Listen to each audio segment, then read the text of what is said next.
Hey everyone, it's me Gavin Vengeance and welcome back to the channel. Today I want to talk about my first impressions with version 2.0 of Genshin Impact, or as I like to call it, the Inazuma patch. So, I'm going to try to keep this as concise as possible because there's honestly a lot to unpack here with this patch.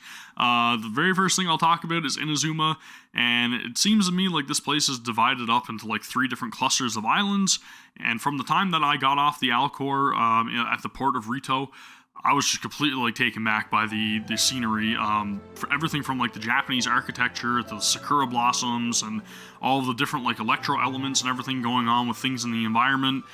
It's crazy, absolutely crazy, super stunning to see, both in the daytime from like the cliff sides and being able to like see the entirety of the map, to the nighttime where everything just kind of lights up, and honestly getting to explore things along like the sea and also even below the sea in certain areas. There's a lot of stuff that's just completely condensedly packed into this place. It's incredible. Moving on to the music in Inazuma, Yu Peng Chen again has knocked it out of the park with the soundtrack for this place.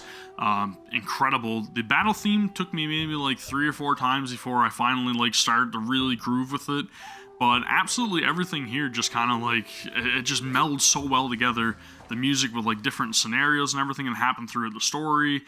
Just the background music all together. It's really, really great to see and hear. And it's just, the music is just, it's amazing.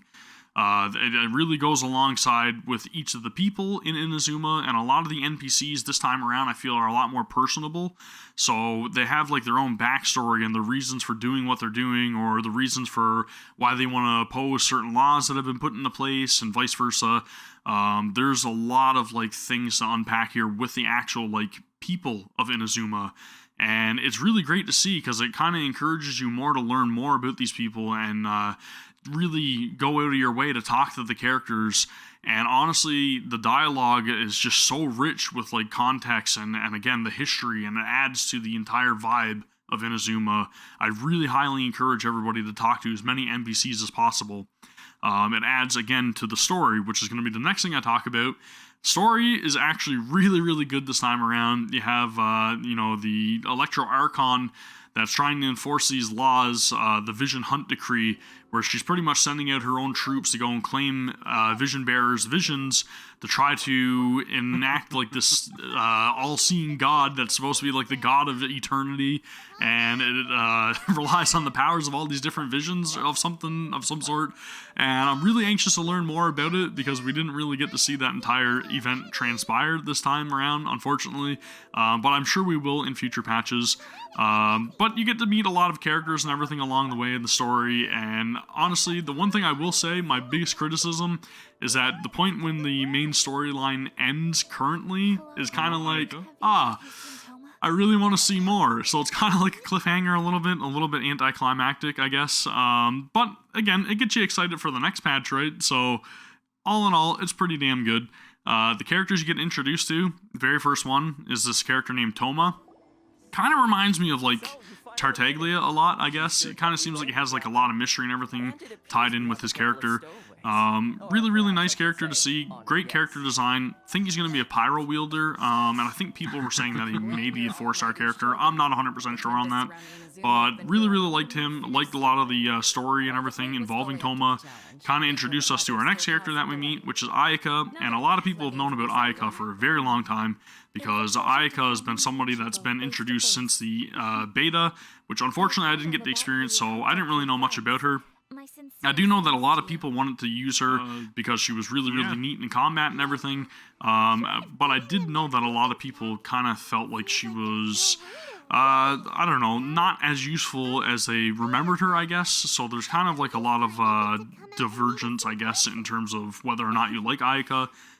Her character aside, I think that she's pretty fun to use in combat. A lot of other people will find her a little bit clunky, and they'll be kind of like myself in terms of not really liking her dash. So her dash is very similar to another character that we already have, which is Mona. I believe that people were saying that Mona's dash was inspired by Ayaka, so again, I don't know.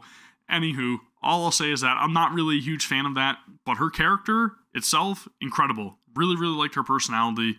Liked everything to do with her story side quest that we got as well, with learning a little bit more about how she was kind of like restricted growing up, and she never really got to experience the festival and everything, and we get to go out and experience that with her, learn a little bit more about her and her intentions. Really, really great to see. Actually really liked Ayaka. The next character we got introduced to was Yoimiya. Now, Yoimiya is a part of like the Naganohara fireworks family, I guess.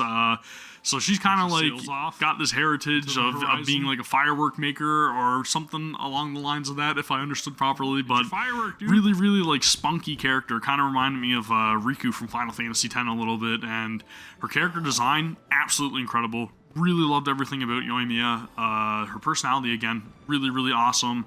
Got to do a little bit of a side story quest as well with her, where you're trying to like procure materials for the fireworks festival, and you get to see like the firework festival and everything. It's really, really heartwarming, I find, and I think that she's going to be an awesome character that we're probably going to see a lot more of in the future.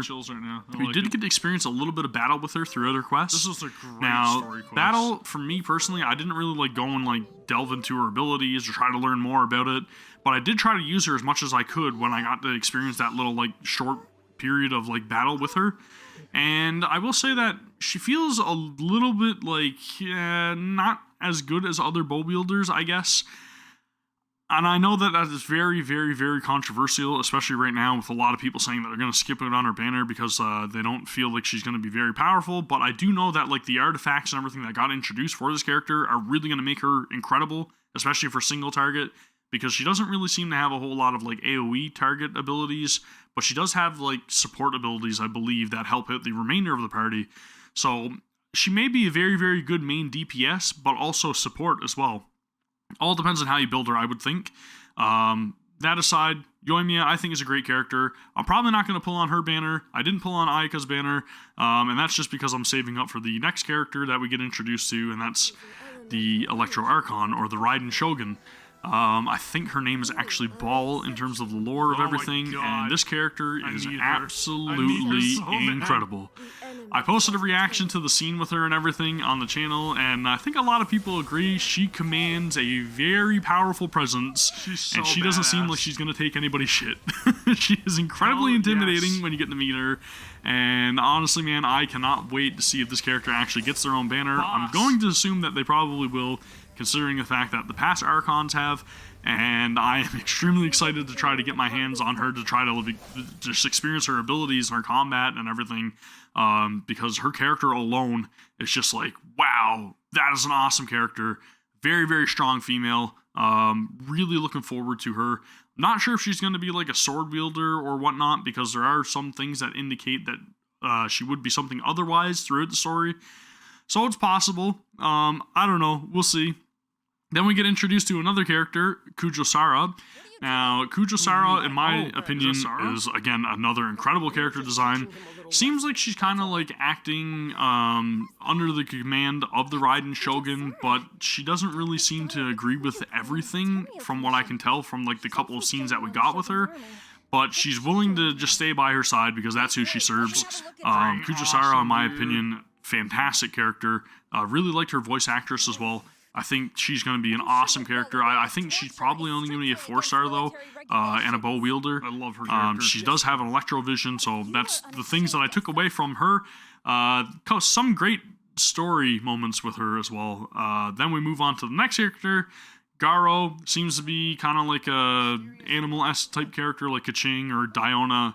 Kind of like resembling a fox, I guess, with like the foxtail and the fox ears. Seems pretty cool. Really nice character. Again, great voice acting. I felt like his voice actor really suited his character design and everything, so a good call on the casting for him. We did get a couple of like story moments with him, talking about how, you know, he's a part of the resistance and everything. They're kind of going against like the Shogun Army's rule. Really, really cool. Hoping to see more of this character in future patches. And we'll move on to the next character. It's Sangonomiya Kokomi. I think I'm saying that right. It's a mouthful, but this character is really, really cool looking. I'm thinking she's probably going to be like a better Barbara, maybe, possibly. Seems to be a Hydro wielder. Very, very calm in her demeanor. And she's supposed to be like some divine entity or something, I think, or somebody of divinity within the entire story of this. We don't really get to see a whole lot of her. The moment with Sangonomiya Kokomi is very brief, But I will say her character design, all in all, incredibly awesome. Really love like the pink hair and just like the hairstyle and everything, and her costume design, just like literally everything about her, really cool. Voice actor again, or voice actress, very calm in their voice and everything, and really conveys, I think, that sense of, well, stillness, I guess, the stillness of the water, right? Again, extremely excited to see more about her. Another character that we get to meet is Yae Miko, and she's like one of the Shrine Maidens. She's actually incredibly well designed, really similar to another character that we get to meet in Honkai Impact, a completely different game, but made by MiHoYo. Really hope that this character becomes somebody that's going to be available that we can pull for, because honestly, she looks sick. Moving on to like new enemies and everything that we get to encounter. We got a couple like different samurai type enemies, and we also got like the Mirror Maiden and a few other like bosses and everything. A lot to experience here. Kind of changes up like the flow of battle and everything around this time. I feel like the enemies are a little bit more prone to blocking attacks and being a little bit more evasive and everything. So it really, again, kind of makes you want to switch up your party makeup a little bit. Utilize characters, possibly like Rosaria, to kind of like quickly position yourself behind the character, so that way they're not blocking you anymore with their katanas. Really neat to see a couple of like different combat changes. This is not good. Honestly, we got that, and we got to see a little bit more with the trials and being able to face off these enemies and the different trials that were made available, getting new artifacts that we can end up getting prepared for upcoming characters, as well as like the Yoimiya banner, which I believe releases in a couple of weeks. So I know a lot of people have been farming those incredibly frequently, try to get the best stats that they possibly can. Personally, I've ran them a couple of times, and I will say they are fun. I do feel like they do last the same amount of duration as like previous trials and everything. But really nice to see like the different aesthetics and everything for each of the trial rooms. Again, super happy to see that. The bosses as well. Really different mechanics and everything going on here with the pyrohypostasis, and we got the Magu Kenki come back. We also got this mechanical array, which is really neat. Kind of makes you take down the ads and everything in order to make it vulnerable to hit. Just a whole slew of different mechanics in these fights. Super fun to participate in, and I've honestly been trying to gather up these materials in preparation just because I kind of feel like these are going to be character ascension materials for the characters of Inazuma. The last thing I want to talk about is the event that got introduced, I think like a day or two after the release of 2.0, and that's the Thunder Sojourn event. Now, this event was broken up into 4 different parts, and upon completing certain objectives within these 4 different sections, you were able to unlock things like Primo Gems or level up materials, Mora, so on and so forth. The ultimate reward for all of this event being the ability to add Beto to your character roster, or a constellation for Beto. So the first one that we got was Bolt Blitz. This required you to get an Electrograna, and you could use grapple hooks to end up progressing through a course. All the while, you're recommended to get like these orbs, which increase your overall time limit, as well as like take down any enemies you encounter along the course, which again increases the time limit that you have.